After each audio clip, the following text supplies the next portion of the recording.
धनंजय देशमुखांचे भाऊ संतोष देशमुखांचे भाऊ धनंजय देशमुख भगवान गडावर यावेळी देशमुख कुटुंबियांनी घेतलं भगवान बाबांच्या समाधीचं दर्शन।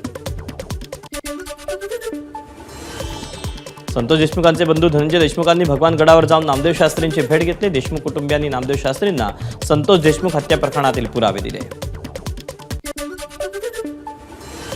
नामदेव शास्त्रींच्या भेटीदरम्यान संतोष देशमुखांची मुलगी वैभवी देशमुख भाऊक नामदेव शास्त्रींशी बोलताना वैभवीला अश्रू अनावर।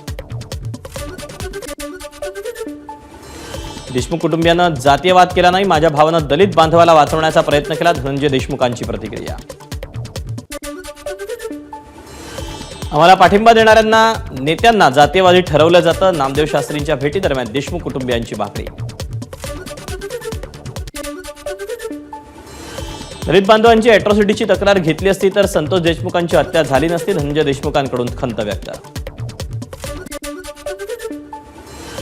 आरोपींना पाठीशी घालणार नाही, भगवान गड देशमुख कुटुंबियांच्या पाठीशी नामदेव शास्त्रींचं देशमुख कुटुंबियांना आश्वासन। धनंजय देशमुख आणि कुटुंबीय नारायणगडावर नगद नारायण महाराज यांच्या समाधीचं घेतलं दर्शन।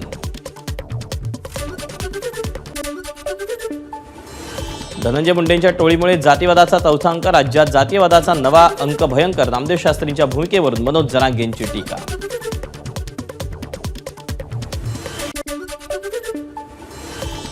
शिंदे मुख्यमंत्री झाल्यापासून सामनाचा शिंदेंना संपवणं आहे एककलमी कार्यक्रम, ठाकरेंकडील 20 आमदार कुठे जाऊ नये यासाठी सामनामध्ये शिंदेंविरोधात बातम्या, रामदास कदमांची संजय राऊतांचं सामनावर टीका। शिंदेंना उपमुख्यमंत्रीपद मान्य नसतं तर शपथ घेतलीच नसती, संजय राऊतांच्या वक्तव्यावर रामदास कदम यांची प्रतिक्रिया। ज्या गावाला जायचंच नाही त्या गावचा पत्ता कशाला विचारायचा, दोन्ही शिवसेना एकत्र येण्याच्या चर्चावर मंत्री उदय सामंत यांचं वक्तव्य। दोन्ही शिवसेना एकत्र येऊ नये, नारायण राणेंनी व्यक्त केलं मत, राऊतांच्या बातम्या खोट्या असतात, राणेंची राऊतांवर टीका।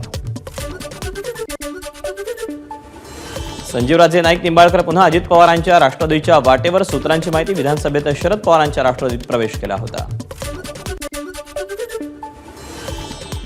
काँग्रेसकडून ईगल समितीची स्थापना, निवडणुकामुक्त आणि योग्य पद्धतीनं होण्यावर ही समिती लक्ष ठेवणार, सर्वात आधी महाराष्ट्रातील मतदार यादी घोळावर काम करणार असल्याची माहिती। लातूरच्या शिरूर अनंतपाळमध्ये चौथ्या मराठी साहित्य संमेलनाला सुरुवात, ग्रंथदिंडीसह साहित्यिकांचा, नागरिक आणि विद्यार्थ्यांचा सहभाग।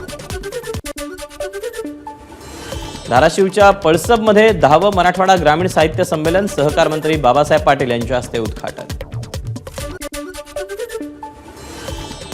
नागपुरात खासदार क्रीडा महोत्सवाचा समारोप, मुख्यमंत्री फडणवीस आणि केंद्रीय मंत्री नितीन गडकरींची उपस्थिती।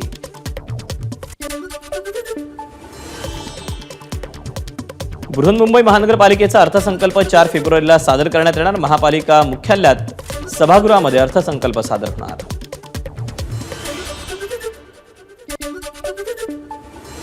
सोलापूर शहराच्या प्रस्तावित विकास आराखड्यावर शेकडो हरकती, प्रस्तावित आराखडा दुरुस्तीची नागरिकांची मागणी, तर साताऱ्याचा आराखडा कॉपी पेस्ट केल्याचा भाजपचा आरोप।